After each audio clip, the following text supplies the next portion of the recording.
देखिए, मैं डीएम के स्टेटमेंट को मैं मानता हूं। डीएम ने जो बात कही कि रिटेलिएशन में वो घटना हुई और उस समय किसके मन में, किसके दिमाग में क्या था, किस वजह से अंधकार छा गया और फिर उस घटना की वजह से घटना हुई है। और घटना वो भी गलत है, घटना ये भी गलत है।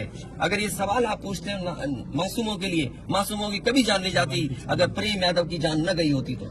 प्रेम यादव की जान नहीं जाती तो किसी मासूम किसी की जान नहीं जाती। आखिरकार सरकार क्यों इस बात को छिपाना चाहती है कि प्रेम यादव को भुला करके मारा, और किसने मारा, धारदार से कैसे मारा?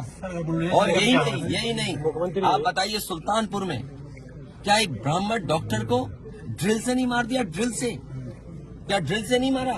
क्या उनके परिवार के बच्चों को आपने गले लगाए? क्या उनके परिवार के सदस्य अस्पताल मिलने गए?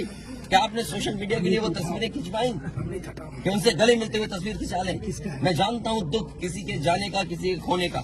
आज हम जरूर इस परिवार के साथ हैं या और लोग हैं, लेकिन जब वो अकेले बैठेंगे कभी याद आएगी उनके परिवार के सदस्य की तो उन पर क्या गुजरेगी, सोचिए आप। क्या बेटियां उसकी छोटी क्या बुलडोजर चलेगा? ये जनता रोक देगी बुलडोजर को। और सवाल ये नहीं है, सवाल ये नहीं है, सवाल ये नहीं है।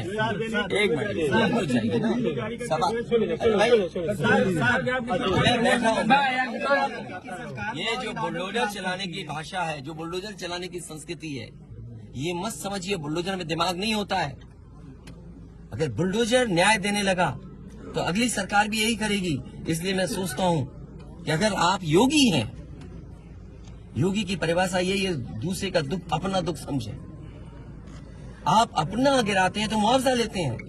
आपकी किसी की हिम्मत हो अगर ये बात की कि उन्होंने अपनी बिल्डिंग गिराई और कितने करोड़ मुआवजा उठाया, अगर आप इसे बुलडोजर चलाना चाहते हो तो उतना ही मुआवजा देना जितना मुआवजा आपने खुद लिया है सरकार से।